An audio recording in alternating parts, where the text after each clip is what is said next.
Speaker है उनसे हमारे सहयोगी मंजीत ने बात की है कुलदीप सिंह पठानिया साहब से, और उसके बाद से एक बार सत्येंद्र को भी कनेक्ट कीजिएगा, उससे जल्दी से अपडेट लेंगे कि क्या कर रहे हैं वो, विधायकों के पर क्या फैसला लिया गया है। सुनाइए क्या कह रहे हैं speaker.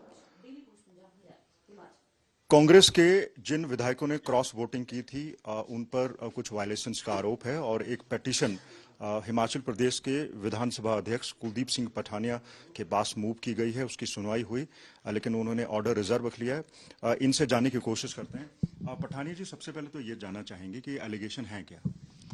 Allegation violation of whip है। 3 लाइन विप इशू होता है जब फाइनेंस बिल और बजट और कट मोशंस और डिमांड्स जब पास होती हैं, और तो सभी पार्टी के जो सभी दोनों पार्टियां करती हैं 3 लाइन विप इशू करती हैं सभी विधायकों को, क्योंकि वोटिंग होती है अंदर कि वो सारे सदन के अंदर उपस्थित रहें।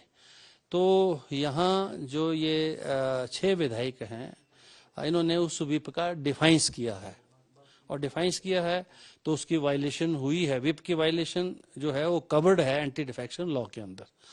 तो अब एंटी डिफेक्शन लॉ के अंदर उन्होंने पिटीशन जो है दायर की है कि ये हमारे दल के होते हुए जो है जो एक इम्पॉर्टेंट बिजनेस जो सरकार जो प्रदेश हित में कर रही है उसके लिए वो उपस्थित नहीं हुए, और मंशा उनकी यही थी कि जो है ये फाइनेंस बिल गिर जाए और सरकार जो है उसको नुकसान हो, तो वो लोकतंत्र प्रजातंत्र के हित में नहीं है। तो इसलिए उसकी अर्जेंट हियरिंग की रिक्वायरमेंट थी और हमने 1:30 बजे जो है उनको बुलाया था। दोनों पार्टियां आई, दोनों पार्टियों के वकील आ गए। तो इसका मतलब ये है कि उनको नोटिस मिल गया, उनको जो डॉक्यूमेंट्स जो चाहिए थे वो दे दिए गए, और आज डिटेल्ड आर्गूमेंट्स 1 से 1:30 बजे तक, फिर 4 से 6 बजे तक हुए हैं, और दोनों पक्षों को बड़ी गंभीरता से हमने सुना है और अपना ऑर्डर जो है इसके ऊपर फिलहाल रिजर्व किया है।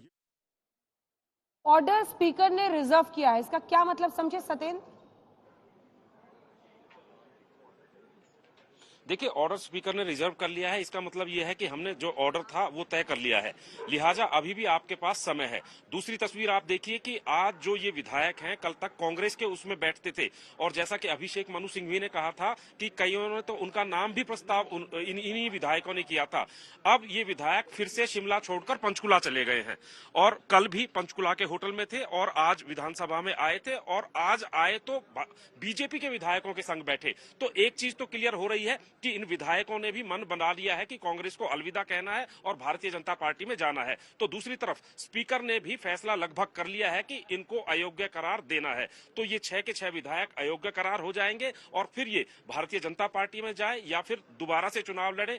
कुल मिलाकर राजनीतिक माहौल हिमाचल में अभी भी गर्माता जा रहा है। जिस जगह पर मैं खड़ा हूं वहां पर रायशुमारी चल रही है, मीटिंग दर मीटिंग चल रही है। भूपेंद्र हुड्डा, राजीव शुक्ला और डीके शिव कुमार एक कमरे में बैठे हुए हैं और एक एक करके विधायकों को यहां पर बुला रहे हैं। आप देखिए पूरा माहौल जैसे तनावपूर्ण होता है वैसा ही यहां पर माहौल बना हुआ है। हालांकि सरकार बच गई है, लेकिन सुक्खू बचेंगे या नहीं बचेंगे उसको लेकर अब रायशुमारी यहां पर पिछले 1 घंटे से लगातार चल रही है। अंजना, व्हाट्सएप पर इन विधायकों को नोटिस भेजा गया था, इससे अंदाजा लगाया जा सकता है कि क्या स्थिति। और जब वो आए भी तो वो तो बागी तेवर दिखा रहे हैं, वो उस मूड में। आशुतोष जी, छोटा सा कमेंट। नहीं, मुझे लगता है कि 6 की सदस्यता जाएगी। हाँ।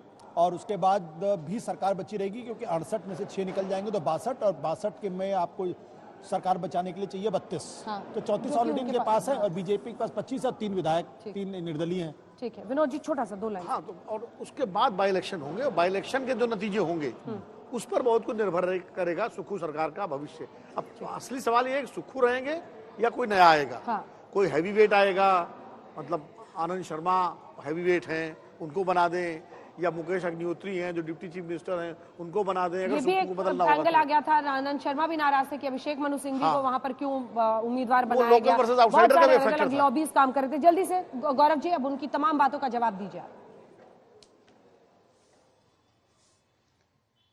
देखिए, ये कहना गलत नहीं होगा कि स्पीकर साहब जिनका सम्मान होना चाहिए बुलेट स्पीकर हो गए हैं। मेरा इसमें बहुत अनुभव रहा है, संवैधानिक पीठ के सामने भी और वैसे भी सर्वोच्च न्यायालय में कई मामले में मैं खुद अधिवक्ता रहा हूं। मैं आपको याद दिलाता हूं 2003 में बसपा का स्प्लिट हुआ था। आपको मालूम है स्पीकर ने कितना समय लगाया था फैसला देने? लगे थे करीब 1.5 से 2 साल, और यहां पे उसी दिन फैसला देने जा रहे हैं, रिजर्व कर लिया है।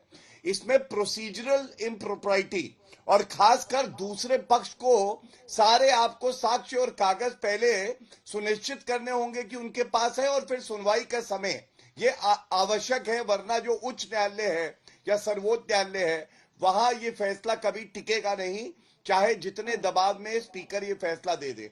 एक बात का मैं उत्तर जरूर दूंगा, हमारे अध्यक्ष जेपी नड्डा जी पे इन्होंने कहा कि हिमाचल से नहीं गुजरात से वो जीत के आए हैं, तो पैतृक संपत्ति तो प्रियंका वाड्रा गांधी और सोनिया गांधी की हिमाचल में है, लेकिन वो गई राजस्थान।